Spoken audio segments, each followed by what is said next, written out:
प्रिय पाठकों, कैसे हैं आप लोग। उम्मीद करता हूं आप लोग अच्छे होंगे। मैं अनुज कुमार सिंह, पुस्तकालय अध्यक्ष, आज आप लोग के बीच पुनः उपस्थित हूं।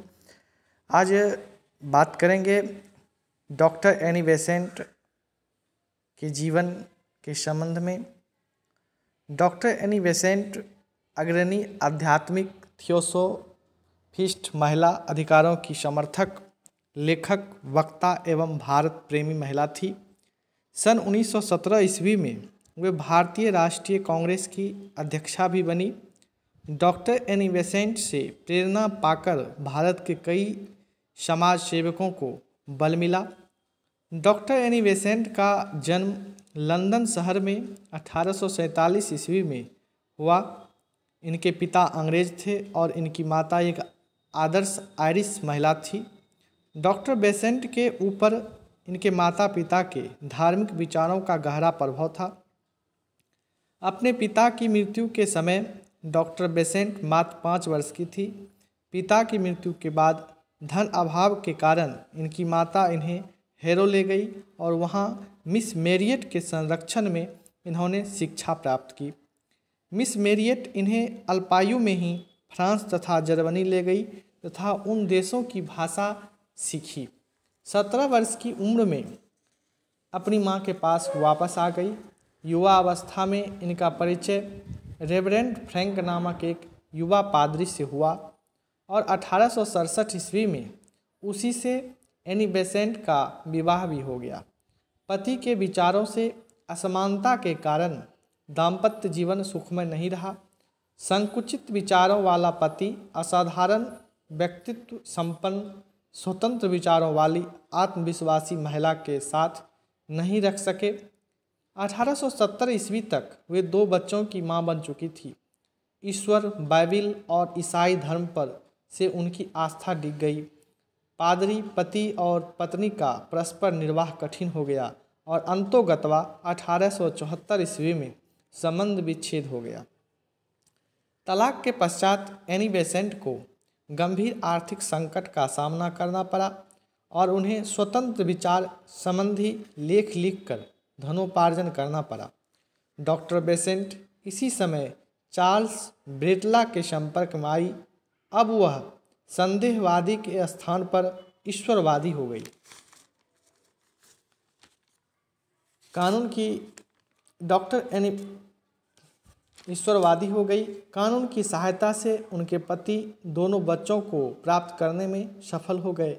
इस घटना से उन्हें बहुत कष्ट हुआ। डॉक्टर बेसेंट ब्रिटेन के कानून की निंदा करते हुए लिखी हैं, यह अत्यंत अमानवीय कानून है जिसने बच्चों को उनकी मां से अलग करवा दिया है। मैं अपने दुखों का निवारण दूसरों के दुख दूर करके करूंगी और सब अनाथ एवं असहाय बच्चों की मां बनूंगी। डॉक्टर बेसेंट ने अपने इस कथन को सत्य सिद्ध किया और अपना अधिकांश जीवन दीनहीन अनाथों की सेवा में ही व्यतीत किया। उनका भारत आगमन 1893 ईस्वी में हुआ। सन 1906 ईस्वी तक इनका अधिकांश समय वाराणसी में बीता। वे 1907 ईस्वी में थियोसॉफिकल सोसाइटी की अध्यक्षा निर्वाचित हुई।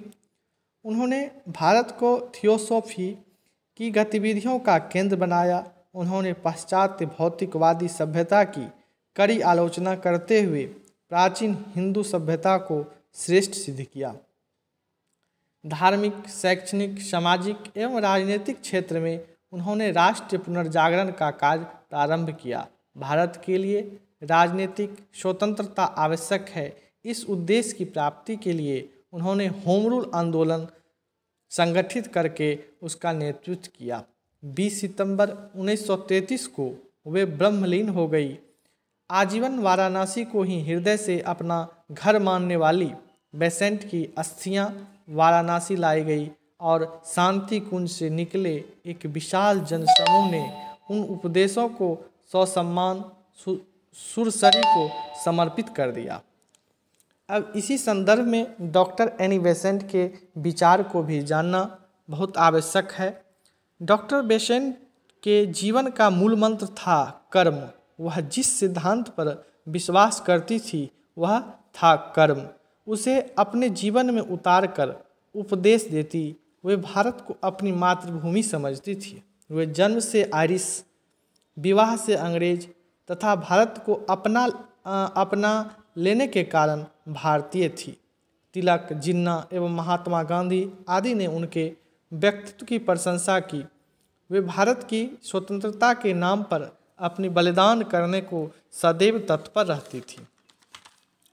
वे भारतीय वर्ण व्यवस्था की प्रशंसक थी, परंतु उनके सामने समस्या थी कि इसे व्यवहारिक कैसे बनाया जाए ताकि सामाजिक तनाव कम हो।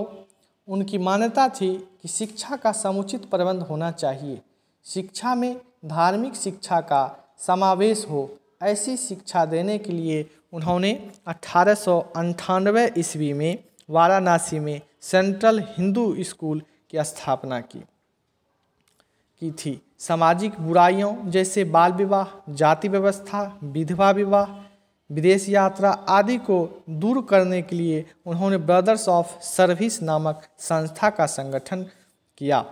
वे विधवा विवाह को धर्म मानती थी। उनकी धारणा थी कि प्रौढ़ विधवाओं को छोड़कर किशोर एवं युवा अवस्था की विधवाओं सामाजिक बुराई रोकने के लिए विवाह करना आवश्यक है। प्रमुख डॉक्टर एनी बेसेंट की प्रमुख कृतियाँ को हम इस प्रकार भी जान सकते हैं।